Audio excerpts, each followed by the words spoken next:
Hello everyone, welcome to Zooming in China Tea Time. I'm Simone Gao. At a November 23rd gathering of the Boston College Chief Executives Club, Jaime Dimon, CEO of JPMorgan Chase Bank, revealed that while he was recently in Hong Kong, he made a joke that the Communist Party is celebrating its 100th year. So is JPMorgan, and I'll make you a bet we last longer. This revelation came with his admission that I can't say that in China. They're probably listening anyway. Whether the CCP was listening or not, the world was, and JPMorgan's government relations team and offices in China were scrambling to mitigate the damage within hours. That began with a public apology from Dimon, who clarified that while he was trying to emphasize the strength and longevity of our company, he regretted and should not have made that comment. Through his spokesperson, Dimon added that it's never right to joke about or denigrate any group of people, whether it's a country, its leadership, or any part of society and culture. Speaking in that way can take away from constructive and thoughtful dialogue in society, which is needed now more than ever. His spokesperson added that Dimon acknowledges he should not speak lightly or disrespectfully about another country and its leadership. JPMorgan's history is longer than that of the Chinese Communist Party. It was established as a U.S. corporation in 1895. In 1921, they opened their first branch in China, just as the Communist Party was being established. Dimon's comments then may threaten that 100-year relationship, especially if this comment expresses his true belief that he is not optimistic about the future of the CCP and is only seeking to establish a good relationship with the current regime until its inevitable fall. There is much at stake. JPMorgan currently touts a $20 billion business in China with hopes to expand their market share. Those hopes were strengthened early in 2021 when JPMorgan was granted approval by Chinese regulators to fully own their China securities ventures. Executives at JPMorgan are considering more licensing requests, but they will need to maintain good standing in the country to have those approved. While the international attention to his comments may be new, comments of this kind are not new from Dimon. He is a well-known voice on Wall Street who has been openly critical of a number of countries at times, including the U.S. But comments about the potential instability of China came first in his 66-page to shareholders earlier this year.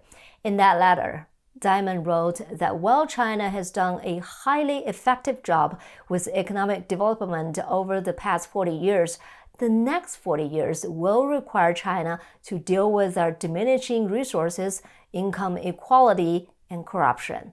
While Dimon did not address the CCP directly, he did mention that only 100 million people in China effectively participate in the nation's single-party system. With a total population of 1.4 billion, that leaves China with the lowest participation level of any developed country. China's recent success definitely has its leadership feeling confident, wrote Dimon in the shareholder letter.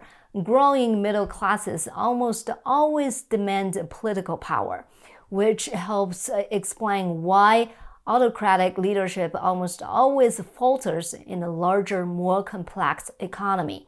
Some of the strain between the CCP and JPMorgan may have come from Xi Jinping's recent marginalization of veteran leaders in domestic business and U.S. relations.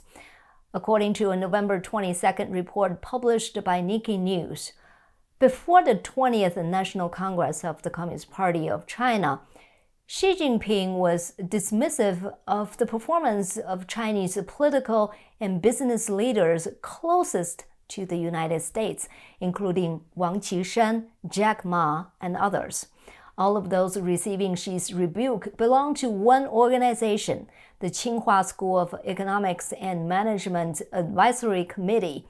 This is a significant reversal of Xi's attitude when he took over as the party's general secretary in 2012. At that time, Xi paid special attention to this advisory committee because of the elite individuals who comprised it. Who is involved in this advisory committee? The chairman is Tim Cook, president of Apple, and the vice chairman is Qiu Yong, president of Tsinghua University. Honorary members include the former president of BP and current chairman of Net Zero, the Laura Brung of Mattingly, as well as former U.S. Secretary of Treasury and former chairman of Goldman Sachs, Henry M. Paulson Jr., former president and CEO of Walmart, H. Lee Scott Jr., and Wang Qishan, vice president of the People's Republic of China, are also involved. While there are many members listed and some notable companies represented by a member on this advisory committee include General Motors, British Petroleum, Siemens, Dell Computer, Sony, Tesla, BMW, Microsoft, Coca-Cola, Facebook, and other chairmen, presidents, and CEOs of the world's largest companies. There are also top leaders of the world's largest financial companies, such as Goldman Sachs, JPMorgan Chase, BlackRock, Zurich Insurance Group, and more. Jaime Dimon, CEO of JPMorgan, is on this advisory committee. Deans of other elite educational institutions like Harvard Business School, Penn Wharton Business School, Stanford Business School, MIT School of Management, and others are involved, as are notable Nobel Prize winners in economics. Members from China include Beijing Mayor Chen Jining, former chairman of China Development Bank Chen Yuan, Foxconn's Guo Taiming, Alibaba's Jack Ma, Vice Premier Liu He, People's Bank of China Party Secretary Guo Shuqing, Baidu founder Li Yanhong, and so on. What does this expensive list of names reveal? First, the importance of a committee based on the credentials of its members. Every business member on this committee is seated in a prominent position at a Fortune 500 company. In addition, all Western members come from the industries of business and academia, and most of them come from the United States. At least half of China's members are current high-ranking government officials, including the deputy prime minister in charge of the economy, the governor of the central bank, and others. This makes clear that the Tsinghua School of Economics and Management Advisory Committee is not a private organization. It is an informal channel for the CCP to communicate with Washington through Wall Street and multinational corporations in order to influence Washington's policies on China. Because of the power of that channel, and because he himself came from Tsinghua University, Xi Jinping attached great importance to this organization when he took office. Shortly after he took office in October 2013, Xi Jinping personally met and spoke with 22 overseas members of the advisory committee at the Diaoyutai State Guest House. Reports make clear that Xi's rhetoric at that time emphasized the need to comprehensively deepen reforms and learn from Western management experience. That is far from what Xi Jinping is saying today. The last time this committee played an active role in Sino-US relations was 4 years ago, in 2017. According to Nikkei News, Trump visited China in November 2017. Just a few days before Trump's visit, Xi Jinping invited members of the Tsinghua University Advisory Committee to the Great Hall of People for a meeting. This is not a coincidence. Xi Jinping had hoped to highlight his tight connections with these Western business elites in order to pressure Trump into sidestepping a trade war with China. At that time, the world was concerned about the possibility of a direct trade conflict between China and the United States, and Xi Jinping was using his Tsinghua channel to amplify his voice and try to avoid a trade war. At the meeting, she said that China was advancing comprehensive reforms with unprecedented determination and intensity through opening up. She claimed that China was not only a beneficiary of economic globalization, but also a contributor, that China's development is an opportunity for the world. She argued that China's opening up was not about winning or losing, but rather about cooperation and a win-win. He also quoted a Chinese saying that even if a business deal could not be reached, good relationships and trust should remain. He also said China does not engage in overlord clauses and does not try to take advantage of others. He claimed that China would continue to introduce a series of measures that would expand its opening up. All of this was a show for the United States and for Trump, a long, winding way of saying, don't fight a trade war with me, and I promise China would continue to open up and all the wrongs would be corrected gradually. Those words went to a powerful audience, including Henry Paulson, Secretary of Treasury during the Bush administration, Steven Schwarzman, CEO of the Blackstone Group, Apple CEO Tim Cook, and Mark Zuckerberg of Facebook. Reports of the meeting suggest that each of these leaders had an opportunity to share their opinions and that all highly praised Xi Jinping's policies.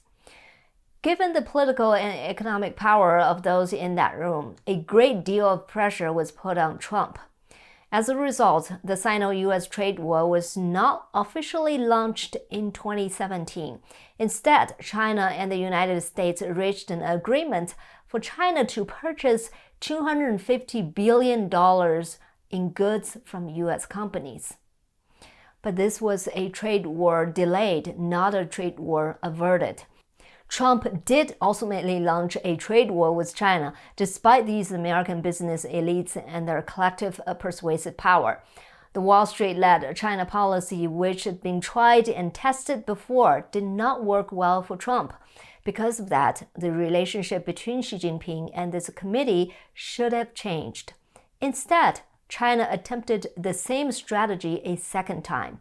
A report in November 2018 said that Liu He, vice premier of the People's Republic of China, came to the United States to negotiate with the U.S. trade delegation. Prior to those negotiations, he met again with a group of American business leaders, mostly from Wall Street.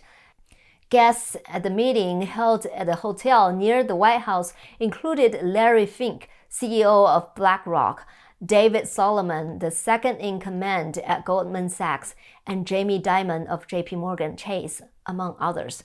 Many of the attendees were members of the Tsinghua Advisory Committee.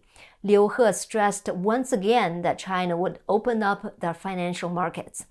A few days after this gathering, Liu He presented China's position to the United States, including the same promise to open up the financial industry in China. But the Trump administration rejected China's proposal, believing that the proposal was too narrow. After all, Trump was not a representative of the Wall Street interests. So despite a well-worn strategy that had so often worked in years and administrations past, this time Liu He returned to China without success. Trump pressed on, using tariffs to push China to the negotiating table time and time again. At the end of 2019, Xi Jinping and Trump skipped the strategizing with Wall Street and went personally to negotiating table at the G20 meeting in Argentina. Xi negotiated with Trump point by point, making many promised concessions along the way with a commitment to implement those changes immediately. True to form, however, when Liu He came to the United States to implement the terms, Xi Jinping withdrew his prior commitment at the last moment, and the Chinese delegation returned again without success. We don't know what happened in China at that time. However, I believe that was an important turning point for Xi Jinping. Xi was not inclined to close the country as soon as he came to power, and he did not have any clear, fixed ideas on governing the country at that time. His early ideas on governing the country were dismantled by domestic and international tensions. It's possible that he was put under pressure by other CCP elites who felt he made too many concessions to the American government.